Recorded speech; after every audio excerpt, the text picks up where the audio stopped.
I'm pleased to announce our speaker for today. Marek Rudak is an executive coach. He is ICF credentialed on a mission to strengthen leaders through emotional intelligence, and that intrigues me. He was born in Poland and moved at a young age to the United States. He went to West Point and became a ranger in the 82nd Airborne Division and deployed to Iraq and Afghanistan. After the Army, he joined ExxonMobil and worked on some huge projects. And then going through some tough times, he decided to get into executive coaching. Now he provides coaching to leaders from national companies and is highly experienced in helping leaders and their organizations reap the benefits of emotional intelligence through EQ assessments. So I can't wait to hear this. This is really intriguing today. So let me turn it over to you, Marek. Awesome. Thank you so much, Eric. Can you hear me okay? Sounds great. Thank you. Awesome. Good stuff. Yes, I just don't want to be that guy who talks and then 2 minutes into it, they're like, hey, unmute yourself. So anyways, but then thank you so much for joining. I really appreciate you being here. It's really amazing that you're all taking some time out of your day to learn about emotional intelligence. You know, the one thing I like to always mention is that emotional intelligence is not something that I happen to teach. To me, it's quite frankly something that changed my life. Like many of you, I was raised not to value my emotions. I thought they were a vulnerability, a weakness that had to be stuffed down. In fact, one of the main reasons why I decided to go to Ranger School is because I wanted to learn how to be as unemotional as possible under pressure. But emotional intelligence helped me to grow from my, how can I say, toxic upbringing, toxic childhood situation at home. It also helped me grow from a very rough divorce. I tell you, one of the hardest things that I experienced was divorce. It nearly killed me. But through emotional intelligence, I was able to learn my own faults, grow from them. And now I'm very happy to be married to the love of my life. You know, these days I get to coach at least 100 hours a month. I'm up close to like 3,000 hours of coaching, anywhere from Google, Salesforce, even some nonprofits like UNICEF. I have some clients from NBA, not the basketball players, but the support staff. And I tell you, people come for coaching for many different reasons, but at the core of those reasons is the desire to go to the next level. And I tell you, I cannot think of a faster way to go to that next level than emotional intelligence, just because a lot of people have heard about the term, but they don't know how to practice the skills. And so when they start applying those skills, they get results really fast. But that's just my opinion. Let's see what the stats say. And let me see if I can share my PowerPoint real quick. Let's see, PowerPoint, share. All right, and let me just blow it up. All right, and then can you see my PowerPoint, Eric? Looks perfect. Thank you. Okay, perfect. Okay, awesome. So you know, let's make this a little bit interactive, and hopefully I can see your. I can see your. Okay, perfect. I can see. Okay, so if I was to ask you, what percentage of careers do you think are derailed for reasons related to emotional competency? So just type into the chat a percentage. You know, like what percentage of the careers do you think are derailed for reasons related to emotional competencies? See what kind of guesses we see. 80%, 45%, 80%. Man, you guys are pretty good. It's actually 75%. And I was doing this once for HR professionals, and you know what the most common number was? It was 100%. But you guys are spot on. It's 75%. And by that, it's things like inability to handle interpersonal problems, unsatisfactory team leadership during times of difficulty, inability to adapt to change, or elicit trust. But the thing to remember is that emotional intelligence is not just something to be avoided. It's something that's also sets apart top performers, and that's in every field from executive positions to entry-level jobs. The single most important factor was not IQ, and IQ is what measures our intelligence. Advanced degrees or technical experience, it was EQ, and EQ is what measures emotional intelligence. And I tell you, the cool thing about emotional intelligence, it doesn't just help you at work, it also helps you at home.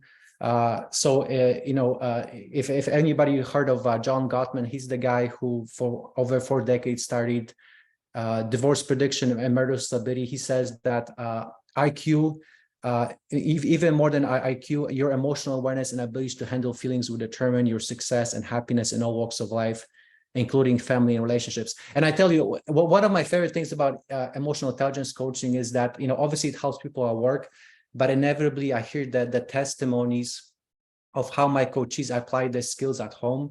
So for example, one time I was working with this attorney who came from a law firm where it was a very direct, very kind of like a demanding, long hours culture. And he became in-house attorney for a company that was a lot more collaborative. And he clashed. And so long story short, he got sent to coaching for me because essentially, he said that, he's too much of an asshole. And so emotional intelligence really helped him to work better with his peers and colleagues and become more effective at work. But the coolest thing is that, I want to say maybe the fourth session in, and again, this is kind of like your stereotypical attorney, like a tough guy.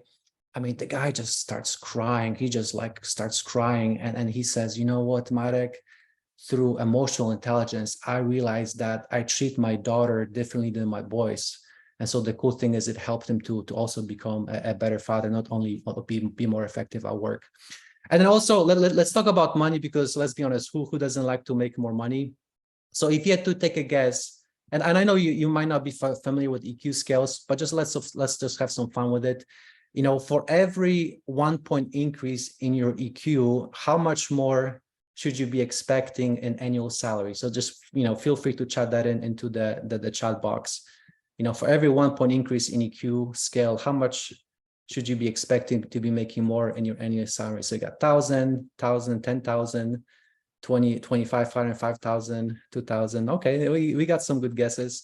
So the actual number is 1,300. But it's from Emotional Intelligence 2.0. That book was written about a decade ago. So with inflation, it's probably more like $10,000. No, I'm just joking. But the point is, what am I saying is that emotional intelligence is not only going to help you at work, it's going to help you at home. And oh, by the way, it's going to help you make more money. So what's not to like about emotional intelligence, right? So before I talk to you about what emotional intelligence is, I always like to talk about what it's not. So first of all, it's not, learning how to sing Kumbaya and becoming touchy-feely, nor is it also like learning how to turn off emotions and developing a poker face.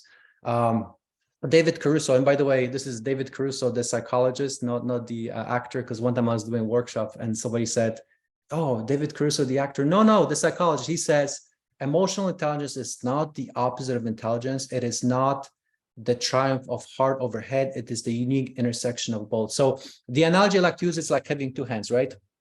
It's not about, hey, which hand is better than the other. It's more about, hey, how much more value I can create with both hands that by far exceeds the sum of individual parts. So you imagine like one hand being EQ, one being IQ. It's the combination of both. It's not like one is better than the other.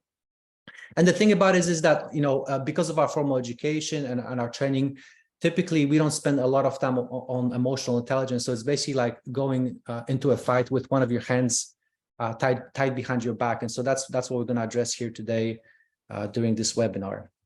I also would like to always explain is how emotional intelligence plays out in our brain, because there's a perception out there that, remember one time I was talking to this one guy, he's like, oh, emotional intelligence, they're just like an excuse for the Gen Zs not to do the work. No. There's actually a biological basis for emotional intelligence. So we feel emotions in the limbic system, which is in the center of our brain. And then the rational portion of our brain is right behind our forehead, the prefrontal cortex.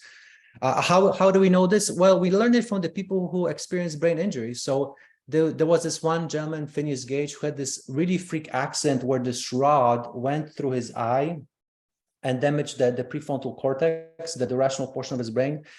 6 months later, he recovered. And in many ways, he was still very much the same person. For example, his IQ was still the same. But because he lost the functionality in his rational portion of his brain, every emotion he had exploded into unfettered action. So he went from somebody who was a manager that everybody loved to somebody who was angry, impulsive, unreliable, because he just basically acted out every single emotion and he didn't have that check on the prefrontal cortex. Hey, should I act on that emotion? And so at this point, you might be thinking, well, Marek, wouldn't it be nice to at least have some kind of like an on and off switch when making big decisions, turn off the emotion when making big decisions to make better decisions. Well, be careful what you wish for, because there was this gentleman named Elliot who, due to cancer in his brain, he lost the ability to feel. He experienced damage in his limbic system. And he went from exemplary husband, father, businessman, to somebody who was no longer able to make a choice. So let me ask you this, and feel free to chat it in if you want to put in a guess. Why do you think Elliot, after losing the ability to feel emotions, had such a hard time making decisions? Feel free to chat in if you have a guess.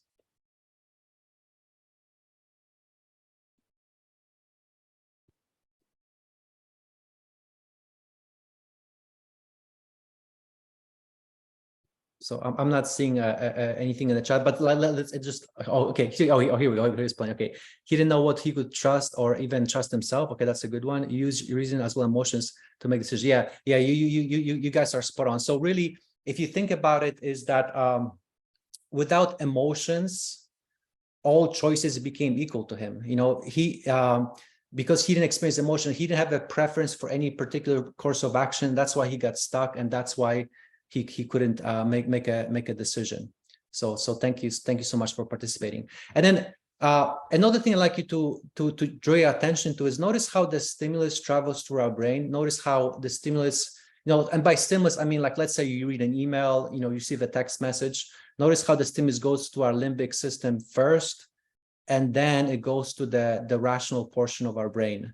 And so again, if you guys want to participate or chat in, what do you think is a consequence of the fact that we always feel that the way the stimulus travels goes to the limbic system's emotions first, and then to the rational portion of our brain? Anybody wants to have a guess? What do you think is that consequence of that brain geography of the stimulus going through the limbic system first, and then defined behavior? So interest can cause immediate emotional responses, knee-jerk reactions. Yeah, you guys are stuff on. Yeah, so basically what it means is that, let's go to the next slide, is that our brains are hardwired to give emotions an upper hand. I saw like one comment said that oh man, there's a lot of them. I just lost it. But yeah, so think about it this way. Like, has anybody ever did something you regretted? Let's say somebody said something and you got offended, and then you overreacted, and then hindsight 2020, it's like, man, what the heck was I thinking? That's just it. You weren't thinking. You were experiencing amygdala hijack, where the emotion is so strong in the limbic system that it overpowers the rational portion of our brain. Also another byproduct of our brains being hardwired to give emotions the upper hand, it makes us very susceptible to developing biases and emotions, because when we develop strong emotions about certain situations, we lose our objectivity. And so the cool thing about emotional intelligence is that the more you grow in your EQ or emotional intelligence, you experience less amygdala hijacks. When you do experience them, they don't last as long. And you also become a lot better at being able to spot when you're experiencing those biases that are not serving, or these assumptions that are preventing you from growth. And then let's talk about something that everybody can relate to, which is buying. Zig Ziglar has this quote that says, people buy on emotion and justify on logic. And I don't know about you, but when I first heard that quote, I thought, no, I mean, other people, yes, but not me. I'm too smart for that. But it's true. Think about it this way. We have a Super Bowl coming up.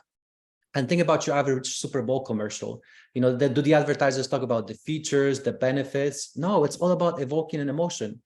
Does it work? I'm sure it has to work. I mean, why would companies pay $6 million for a 30-second slot? And so next time you see an ad or an advertisement, think about it, it's like, how is this advertising trying to take advantage of this brain biology, trying to get me buy on emotion and justify on logic? And sometimes you might see advertisements where the advertiser talks about price, or like, hey, if you buy now, in next 2 days, you're gonna get 50% off. I would argue that this is still an emotional thing, because it gets us to buy on this emotion that we're missing out, a fear of missing out. And that's why, like maybe this guy, you end up with a whole bunch of crap you don't need because you acted on the fear of missing out. All right.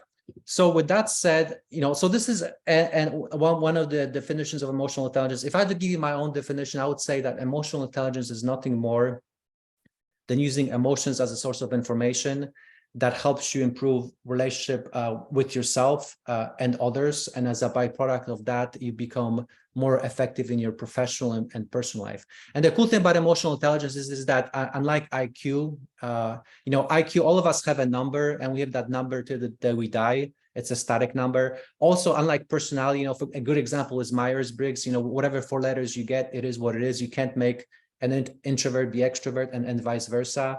So unlike IQ, which is static, unlike personality, which is static, EQ is something that we can all get better at. All get better at. And that's really like, I really like emotional intelligence, because, doesn't matter how high you are, how low you are, there's no such thing as perfection. Everybody can benefit, and everybody will see results from making those improvements when it comes to emotional intelligence. There's a lot of models out there to teach emotional intelligence. I like this one because it's very intuitive. So on the left-hand side, you have personal competencies, which is how you handle yourself. Then you have social competencies, which is how you handle your relationships with others. And then on top, you have what I see, what I do. So think about what I see as learning to spot opportunities. And then what I do is having the skills to capture those opportunities, because if you don't take action, nothing changes, right? But before you can take action, you have to learn how to spot opportunities. And so today in this webinar, I'll focus on self-awareness, self-management, because that's most applicable to self-care. But when I do this as a workshop, I also go into social awareness, relationship management. And so if you like what I'm sharing and you think your organization could benefit from it, please let me know. I've done these workshops for places like, Fidelity, Advanced Drainer Systems. I'm about to do it for NASA pretty shortly. And so if you feel like your organization would benefit, please let me know. Okay, but with that, let's just jump straight in. So let's talk about self-awareness. So, self-awareness is, if I had to give you my own definition, it's nothing more than using emotions as a source of information. Remember this chart that I showed you, how we feel emotions first, way before we get an opportunity to decide what we want to do with them in the rational portion of our brain. So self-awareness is nothing more than recognizing our emotions and having an opportunity to label them in the prefrontal cortex, rather than just going autopilot in a way that we might regret or might not serve us. So let me give you a simple example. Let's just say you receive an email that makes you upset, that angers you. And so self-awareness is noticing is like, hey, I'm angry and I'm typing in an email that channels that anger. So, I probably shouldn't hit a send button. So that's self-awareness. And a simple example. And then a more complex example, one time I was working with this regional manager who was like very outgoing with everybody, like with his colleagues, with his directs, but he held back in the meetings with his management. And so we talked about, we kind of like peeled the onion, and what he realized is that behavior stemmed from one of his first jobs, when he was like really excited, really gung-ho, and he would like talk about all these great things that he's doing because he was genuinely excited about like working at that particular company. And the manager at the time told him to stop stealing the spotlight, and so the awareness of where this behavior came from put him in a much better place to be able to change it. And I'll talk about how we change it in the self-management portion. This is all pretty common stuff, but let's be honest, common sense stuff, but let's be honest, it's hard to do. Why? Well, there's a lot of reasons, but, we as humans, it's hard for us to look in the mirror because identifying shortcomings is uncomfortable. And as humans, we like to be comfortable, right? And that's what our brains are designed to do, is to keep us comfortable. And then so whenever we have a choice, our tendency is to stick what we're doing, even though it might not serve us, because at least it's familiar.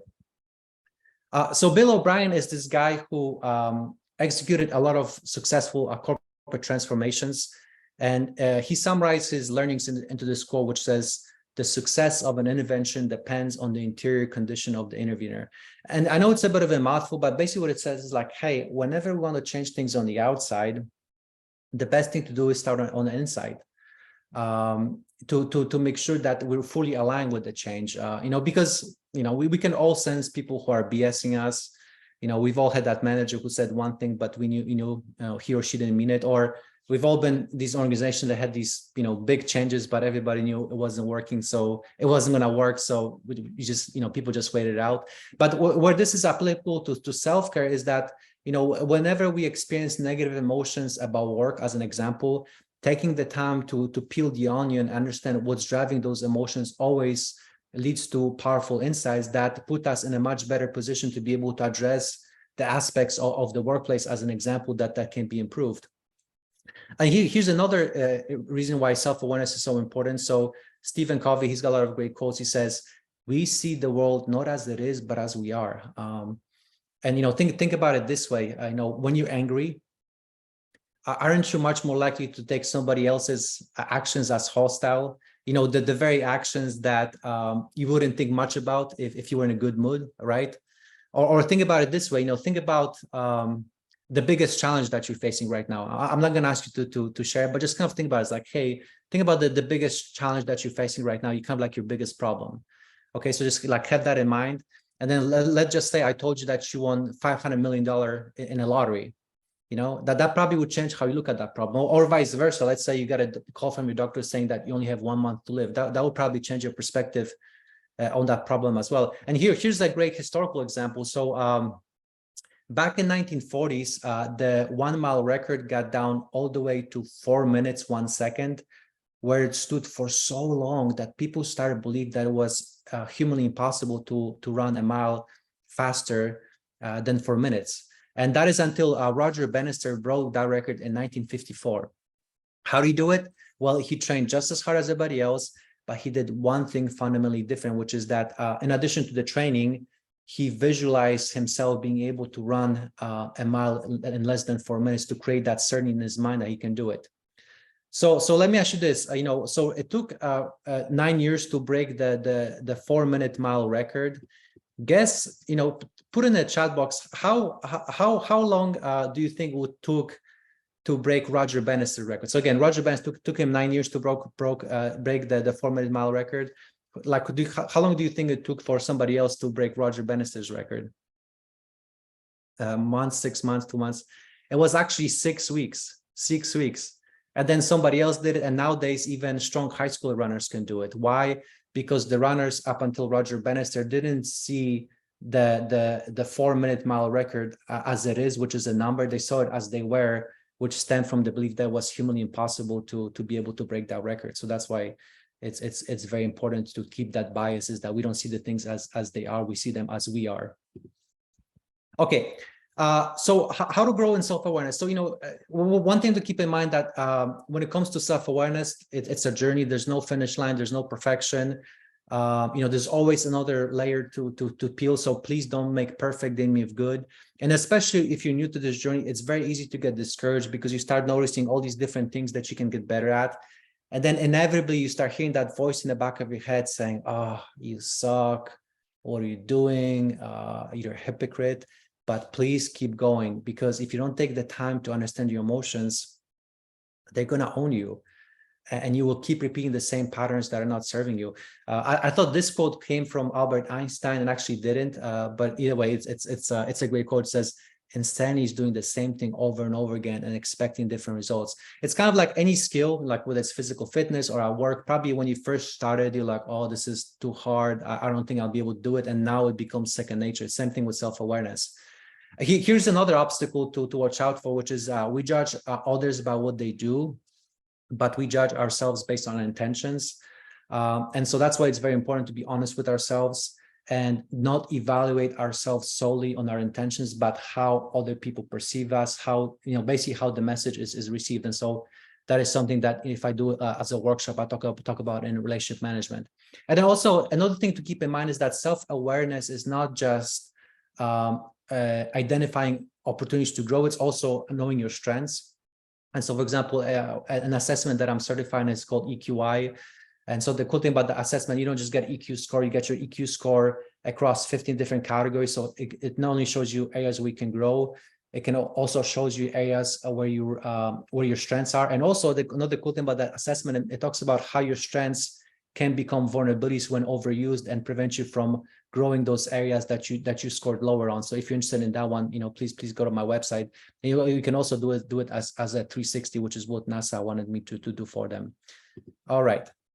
Okay, so at this point you'll be like, well, this is great stuff. That's nice, dandy, Marek. But how do I actually, get better at self-awareness? And so, as I mentioned, I've done this for quite some time. So I've been able to identify these low time investment but high payoff habits that maybe not work 100%, but at least like 95, 96, have a high percentage of success. And so one such habit that I've seen work time and again is journaling. Please put in the chat, just say journal if you tried journaling before. Just out of curiosity, if this was a workshop, I would ask you to like raise your hands. But I'm just curious if you type in the chat. Okay. So we have some journalers. So that's good. Awesome, good stuff. So good stuff. Okay, so we have some journalists. So it's a good thing that you guys have them. What I'll do, let me just kind of like walk you through how some people do it, and then so that might give you some ideas to try something different, maybe modify it, and then meditation is also a good one. Meditation is also a good one. The reason why I typically start with journaling is like meditation takes more practice. It's a bit of a harder skill. It's very counterintuitive to turn off our thoughts. And so that's why I typically start with journaling, because that one it's a lot easier. You can do it anywhere, anytime. But yeah, meditation is definitely walk. Yeah, that's a great one too. And so so the way I teach journaling, and for the folks who haven't tried it before, is like I like to use the analogy of physical fitness, in that just like when it comes to physical fitness, there's different ways to work out. There's, you can run, walk, swim, do yoga. I know there's different ways to journal. And just like physical fitness, frequency is better than duration. So it's better to do something every day or every other day rather than have this massive workout periodically. And then just like with physical fitness, it's best to do it same time of the day, because we're all busy. And so if you don't have it, if you don't do it same time of day, it's probably not going to happen. I'm also seeing prayer, reflecting, running. That's great. So the way it looks practically, some people like to do journaling first thing in the morning. So that's either after you wake up with your morning coffee, with maybe like right before you turn on your work laptop. And people who usually do it in the morning, they prefer to do what's called gratitude journaling. And I saw some people in the chats say that. The one thing that I encourage people when it comes to gratitude is to make it a sentence. Because a lot of times people, write big ideas like home, family, work, and then they write the same thing every day. And they're like, hey, Marek, I'm just writing the same thing over and over again. What's the point? So what I encourage you to do is make it a sentence. So instead of like work, maybe, you reached a milestone, you had a good idea, maybe somebody complimented you, or you compliment somebody else.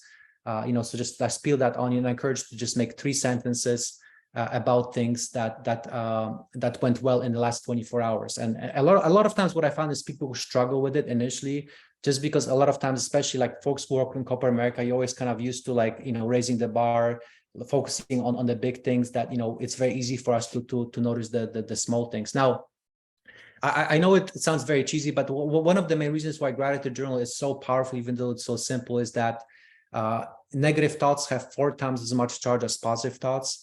And so what happens is, like, we as humans, we tend to get over fixated on the negative things, and we forget all the amazing things that we do in our life. And so the reason why gratitude journal is so powerful is because there's a saying that what you focus on grows. And so especially when you start your day by listing what you're grateful for, and especially when you make it a sentence, you prime yourself to spot more of those things you're grateful for. And gratitude is like a muscle that the more you practice it, the stronger it becomes.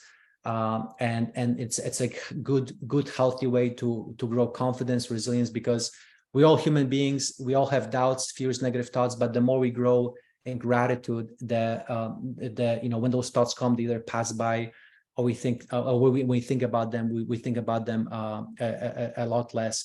And then so that's one way to journal. And another way to journal is at the end of the workday. It helps people to transition from like the work life to their personal life. A very common comment I get, especially from people who work at home, is like, hey, I'm done with work, but I still keep thinking about work. So a journal is a good way to transition from your like work life to your personal life, and have that sense of self-care. So that way, when you rest fully. And then you can do gratitude journal. You can write how your day went. You can, for example, Google different journaling prompts. Obviously, like my bias is emotional intelligence, so I encourage my clients to focus on emotions. And what I mean by that is identify the most negative emotion of the day and write about, where did that emotion come from? How did I contribute that emotion? What can I do to feel it less often? Also write about the most positive emotion of the day, where it came from, identify it, where it came from, what did you do to contribute to it, and what you can do to feel it more often. And so that right there will take more time, like 5 to 10 minutes.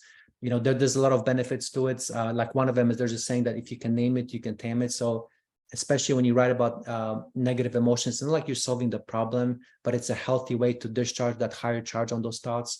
And also, like as humans, there's a saying that we fear what we don't know, and especially like for us men. But it's very common for women as well. Is to avoid emotions, like stop them down, like think of them as a weakness. And so it's a good way to learn from our experiences and grow from them. And then also it helps when it comes to leadership, because as we know, when it comes to leadership, there's certain principles, but as you think about the leaders that had the biggest positive impact on you, they had their own unique leadership style. And so like by you journaling about your emotion, you basically get to know yourself better, you become more comfortable with yourself, and it helps you to lead in a way that feels more authentic to you. People respond to much better. And obviously when you grow your leadership skill, that also helps with self-care because you become more effective. And then the final time where people like to journal is bedtime. You can do gratitude journal. You can write how your day went. You can, journal about your emotions. And typically people who do it at nighttime, they sleep better and they wake up more refreshed. If you haven't tried journaling, there's definitely a lot of people who've done it. So I'm assuming it's a beneficial practice for you. And if you don't know where to start, try the things that I mentioned. So with that said, let's go. Here's when you feel it, you can heal it. I like that one. I'm gonna steal that one. Thank you, Danny. When you feel it, let me just take a screenshot down because I'll forget. Okay, thank you. All right, let's go to the next one. Okay, so okay, remember, like self-awareness was seeing, so self-management is doing. So again, self-awareness is labeling emotion, and then self-management is taking an action on that emotion that serves us. So let me give you an example. Kind of go back to some examples I mentioned for self-awareness. So like, let's go back to the example of getting a nasty email. So like you get a nasty email, you notice you're getting yourself upset, you starting typing a negative response. That's self-awareness. So now self-management is like, okay, I'm aware that this is happening. How do I want to handle this? So maybe it's like, obviously not hitting send button.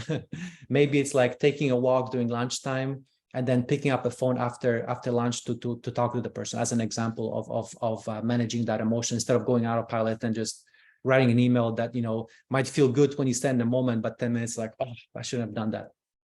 So that's kind of like a simple example. A more complex example is kind of going back to that regional manager that I work with, who was very outgoing, except in management meetings, and that stemmed from like him being chastised by his manager in one of his first jobs.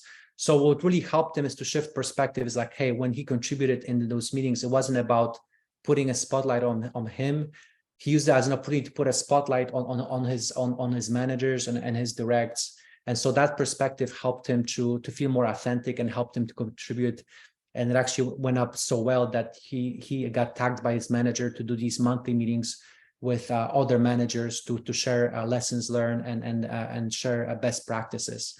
So shifting, there's this saying that changing the viewing changes the doing. And so that's why self-awareness is so important, is that because sometimes what happens, people try habits and they don't work, but it's because they're not really it is because how they look at things, it's the mindset. So that's why it's always best to start with the mindset, because changing the viewing changes the doing. Okay, so again, like kind of like with self-awareness, self-management is pretty common sense stuff, but let's be honest, it's hard. It's hard, even though I teach it, it's hard for me. Why is it hard? Well, there's a lot of reasons, but one reason that might not be as apparent. By the way, has anybody read Atomic Habits? Put in the chat if you say yes if you read Atomic Habits. It's a great book. I leverage it quite a bit. But here's okay, awesome, yes, just purchase, definitely, please do. I typically don't recommend books, because a lot of times the books, this is kind of like they say the same thing over and over again in many different ways, but this is a book that from the beginning to the end, it's full of content and it's all good stuff. But here's what the author says. Our ancestors spent their days responding to grave threats, securing the next meal, taking shelter from a storm. It made sense to place a high value on instant gratification. The distant future was less of a concern. And after thousands of generations in immediate return environment, our brains evolve to prefer quick payoff to long-term ones. All right. Has anybody heard of Viktor Frankl? You know, type in Victor if you heard of Viktor Frankl. But Victor, yeah, awesome, good stuff. Yeah, no, he's for those who don't know him, he's a Holocaust survivor. He wrote a number of books. This is probably one of his most famous quote, which is between stimulus and response, there is a space. In that space is our power to choose our response. In our response lies our growth and our freedom. And so this quote really encapsulates self-management, because much of self-management is creating that space between what triggers us and our typical reaction to find a win-win response. And what makes it hard, I mean, let's be honest, we as humans, when things don't happen as we expect them to happen, well, what do? We point finger, hey, it's them, it's the situation, it's the environment.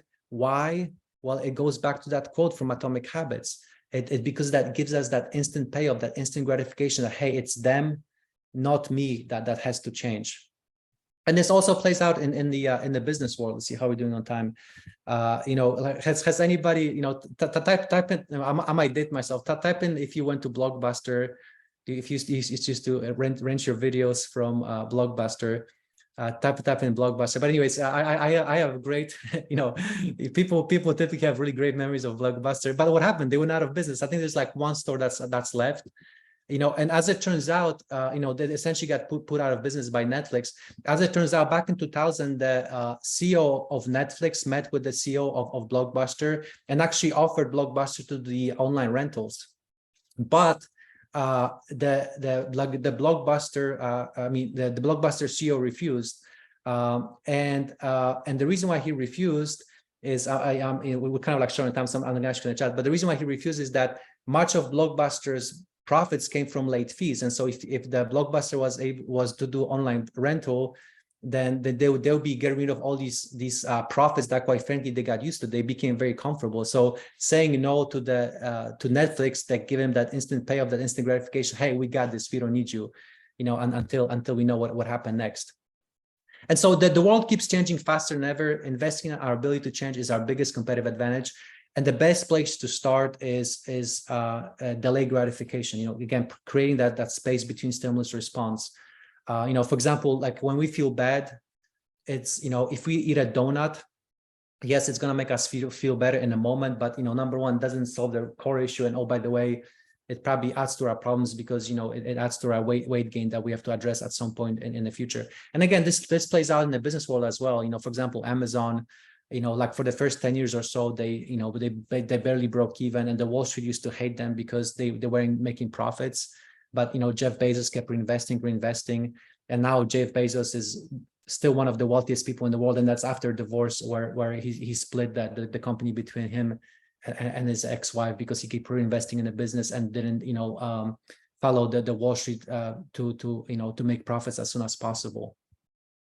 Okay. So how to grow in self-management? So, you know, when it comes to growth in self-management, it's always helpful to identify obstacles.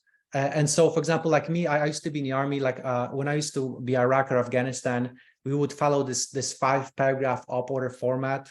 And one of the most important sections of that op order format was likely enemy courses of action. Why? Because not if, but when enemy attacked, we know what to do. We know how to react rather than waste precious seconds trying to figure out how we should, or improvise how we should respond to this particular situation. And so a likely enemy course of action that you're going to experience when growing self-management actually comes from our brain biology. You know, as I mentioned, like negative thoughts have more charge than positive thoughts. And that's not a bad thing in and of itself. That brain feature has been crucial to the survival of our species and saved your life countless times. You know, for example, like here, you know, in Houston, we have 45. Let's say you're going to get on 45 or whatever highway is next to you. Like, let's say somebody cuts you off. Well, you don't want to be thinking about what am I going to eat for dinner, or how am I going to handle this meeting tomorrow? No, you want to give your full attention to doing evasive maneuvers, so nobody gets hurt, nobody gets killed, and everybody's safe. So that's a good thing when it comes to the, negative thoughts having more charge. But where the problem comes into play is when we let that higher charge on those negative thoughts dictate our future choices. For example, prematurely eliminating potential possibilities because we get over fixated on the downside. One way to look at it is think about somebody that you look up to. I'm sure that they didn't get there because they didn't fail. I'm sure they got there exactly because they failed, and they use that failure to grow in self-awareness, adjust how they handle themselves, adjust the approach, and that's what helped them to be successful. And so when it comes to self-management, just like any skill, it takes practice, and it's always hardest at the beginning.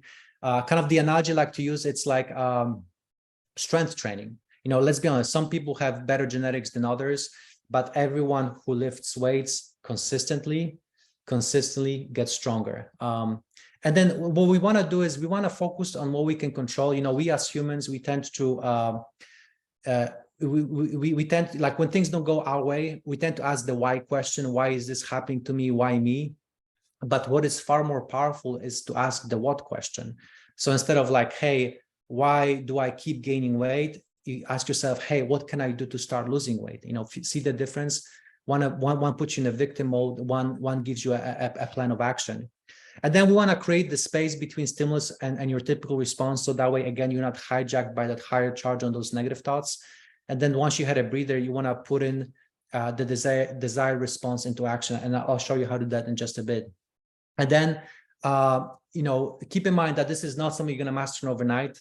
So not if, but when it doesn't work out, no worries, keep going. This journey is so worth it because this right here is really personal competence in action. Like as I mentioned, at the top is awareness. So you want to start with awareness, identify opportunities to grow, and then you want to take action, because not only you benefit from it, but there's a saying that clarity comes from action. So as you take action, you're going to grow in awareness, and they help you identify other opportunities. And that's how you create this self-reinforcing, this virtuous cycle that helps you grow in personal confidence, that helps you become more effective in your professional and your personal life. And then here's another likely enemy course of action. Again, I stole this from Atomic Habits. It's the value of disappointment. And so really it's this idea that we as humans, we like to think of progress as being linear, but most of the time progress is actually exponential. That's why you have that delta between what you think should happen and what actually happens. It's kind of like you starting a new workout plan and stepping on a scale 2 days into your workout, you're probably going to be disappointed. But if you do it 2 months, assuming that you stick to the plan, you're going to be a lot happier. And if you stick it for a whole year, probably what you see on that scale is going to exceed your initial expectations. And so that's what that's something very important for us to remember, is that whenever we start a new habit, it's kind of like planting a seed. It's going to be a while till we see something above the surface, but there's definitely things happening below the surface. So that's why we want to persist, because on the other side of that valley of disappointment, not only we see results, but exponential results that exceed our expectations. So another way to look at it is like we as humans, we tend to overestimate how much we can do in the short term and underestimate how much we can do in the long term. And then, the very same power of compound interest that applies to our savings, 401ks, applies to habits.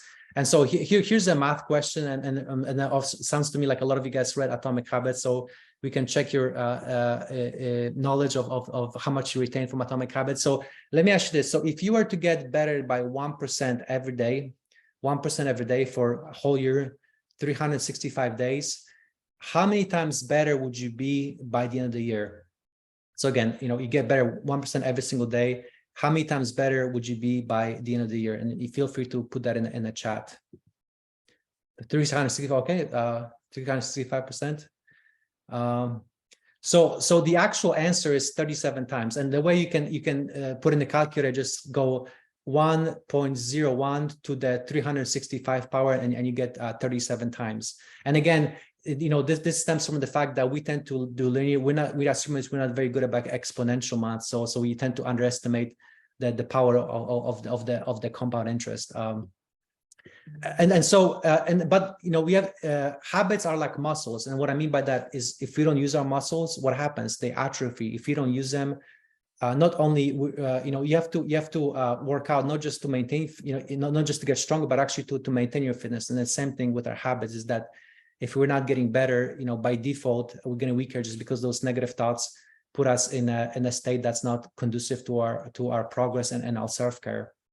And so remember, success is the product of daily habits, not in a one-time, not once in a lifetime transformations. All right. And then, so, you don't want to be like the guy at the bottom right-hand corner. And then, here's another cool quote from Usain Bolt, who says, I trained 4 years to run 9 seconds and people give up when they don't see results in 2 months. And we're all guilty of that. We're all guilty of that. All right. So let's talk about practical applications. So, and this is one of my last slides. So what I always find most helpful is to have two things: to have something to do in the moment when you get triggered, and also have something to do ahead of the time when you likely get triggered. So let's just say you get a nasty text message that makes you upset. The best thing you can do, again, to create that space between stimulus and response, is to take 3 slow breaths. Why? Well, because when we experience negative emotions, our brain goes into a fight or flight mode. Adrenaline goes through our system, and one thing that happens is our breathing gets faster. Why? Because essentially we are getting ready for a fight. And remember, there's this saying: we don't see the world as it is, we see it as we are. And so we're in that fight or flight state, when we're getting ready for a fight, we tend to assume to the negative and just makes the situation worse. So taking 3 slow breaths is a simple way to break that cycle. And then let's be honest, sometimes 3 slow breaths help, but it's not enough. So in those cases, what you want to do is go back to what I mentioned about journaling. Pull out a piece of paper, write about how you feel. What am I feeling? What is the objective truth? What's another way to look at it? What's the best way to clarify my interpretation? Again, remember, there's this saying: if you can name it, you can tame it. So instead of this stuff like being in your mind and having the life of its own, it helps you to externalize it. You know who did this? Abraham Lincoln. So during Civil War, obviously a lot of people failed him, and so what he would do is he would write those people nasty letters, but he wouldn't mail them. He would tear it up, and so that's what helped him to create that space between stimulus and response, and that's what helped him to make decisions that serve the country, not his ego. And that's exactly what our country needed after the horrors of Civil War to be brought back together. So that's something you can do in a moment. And then another thing that's really helpful to do, you might have something that you can do proactively ahead of the times that you might be triggered. For example, I use this with my clients who ask for promotion, give constructive feedback. Salespeople love this. Salespeople love this. So in the army, you have this saying that train as you fight. So a very good way to practice to make sure you're prepared is to do visualizations, kind of like what I mentioned with Roger Bannister. And then please type into the box chat visualization if you tried visualizations before, just to get a feel for how many guys do it. Sounds like a lot of you guys did. A lot of you all did the journaling, but I'm curious about. Okay, awesome. So we got some experiences. Okay, awesome, good stuff. Yeah. And then the thing about visualization is that when I mention it with my corporate clients, a lot of time it's like, oh, you mean do I have to spend 7 years in Tibet? No, it's very simple. All I recommend to do is just take 30 seconds, no more than 30 seconds. Start with the 3 slow breaths, to center yourself. And then what you want to do is you want to close your eyes and picture and visualize yourself how you want to perform in that situation. Just kind of think about like how imagine like a camera, and and just be as specific as you can. So let's say you giving somebody constructive feedback. Just imagine yourself being confident, feeling positive, being empathetic, maybe having good posture, smiling, whatever it is. Be specific.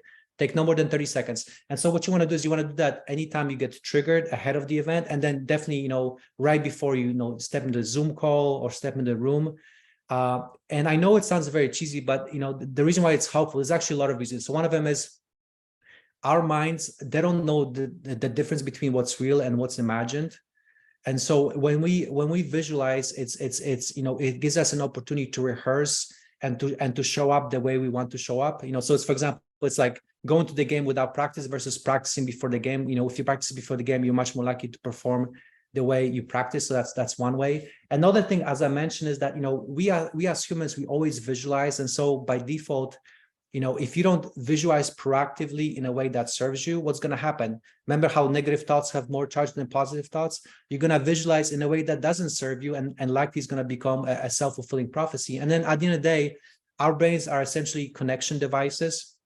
And so, like your negative thoughts about this experience that you're about to do probably stem back to a negative experience that you had in the past. So the best thing to do is to wire your brain to develop new neurons that help you look at that situation in a way that serves you. So that's why visualizations are very helpful. And also, like another reason why visualizations are helpful is that when it comes to communication, this will be my last chat. Now, if you had to guess, what percentage of communication do you think is actually just the content, just the words, like 10%?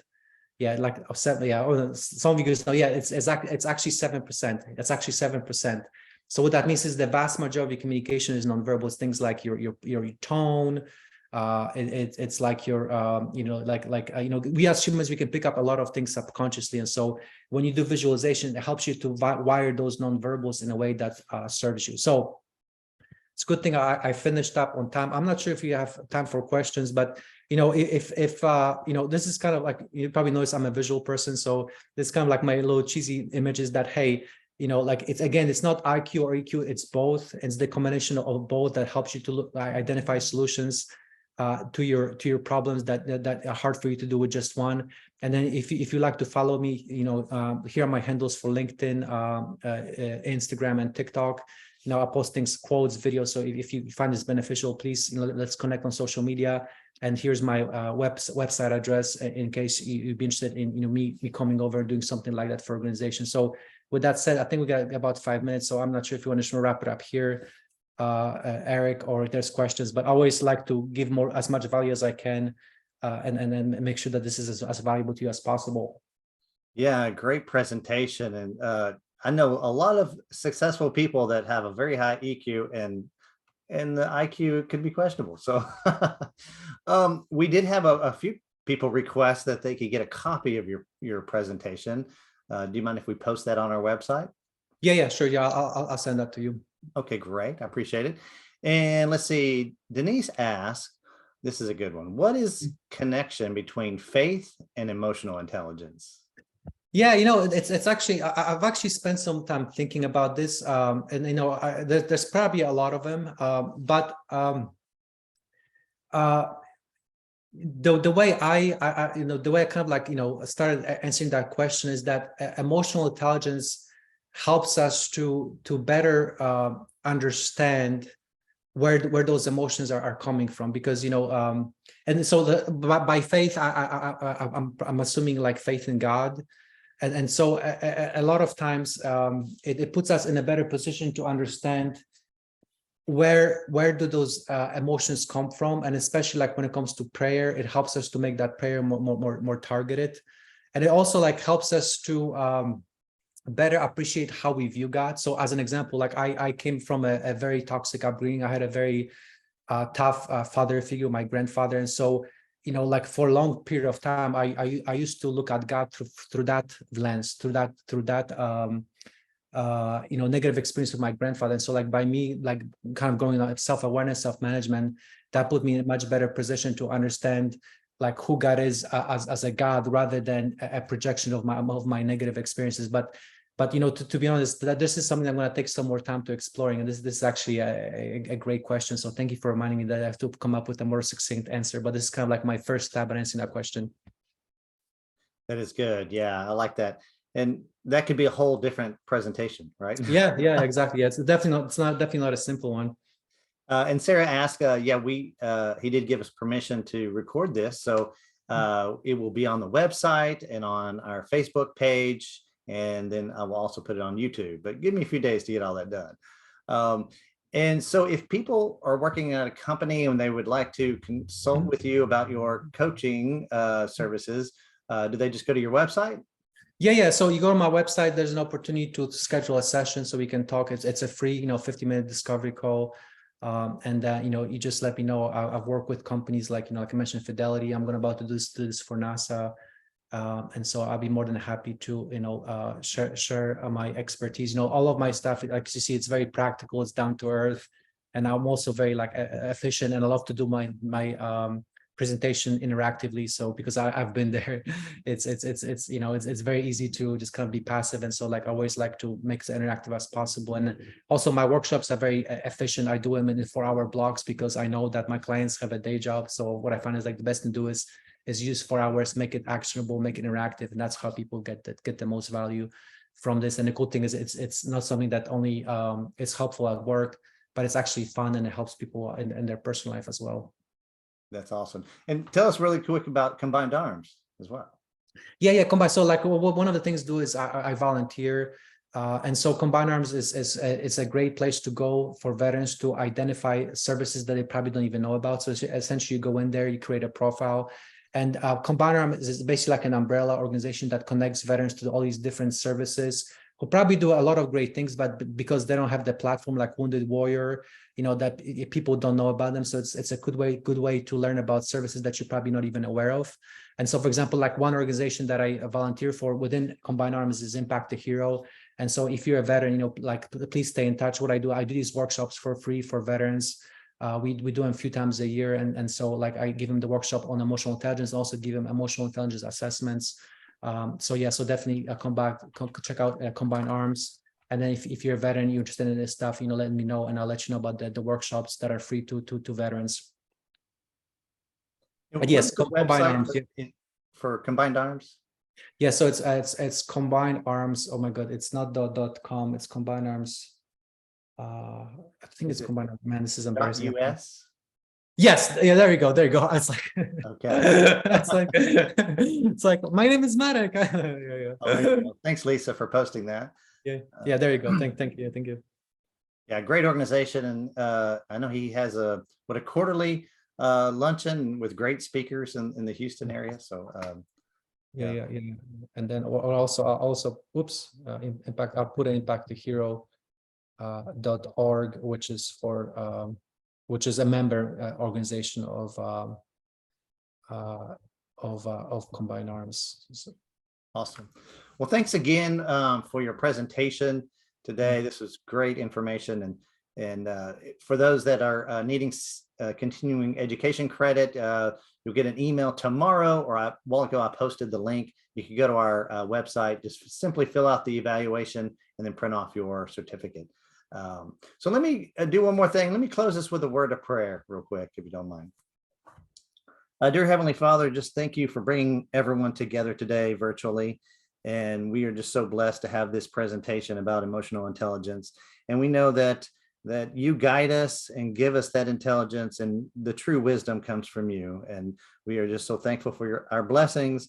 Please bless the Spiritual Care Network and all the people on this and the work we do, and just guide us and lead us and give us wisdom. In Jesus' name we pray. Amen. Amen. Awesome. Well, thank you. And we hope to see everybody again next month. I posted the title for the presentation next month, and we'd like to see you back again. And for more information, visit our website, spiritualcarenet.org. Y'all have a great weekend. Thank you.